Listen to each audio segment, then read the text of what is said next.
Қанықпаған жүйені анықтауға арналған диагностикалық сынақты жүргізу үшін сынауға бром суы деген атпен белгілі бромның күңгірт сары түсті сулы ертіндісінің бірнеше миллилитрін құямыз. Содан кейін құрылымында көміртек еселі байланысы бар әлде жоқ екенін тексергіміз келетін көмірсутекті қосамыз.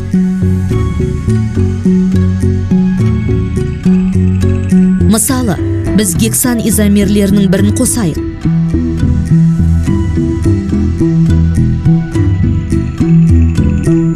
Сынауқты араластырған кезде сары түс жоғалады. Бұл зерттеліп жатқан көмірсутектің құрамында еселі байланыс болғандығын білдіреді. Түссіздену бромның еселі байланысқа қосылу реакциясының нәтижесінде жүзеге асады. Реакция барысында бромның қою сары түсі біртіндеп жоғалады. Себебі реакция өнімі дибромгексан түссіз қосылыс.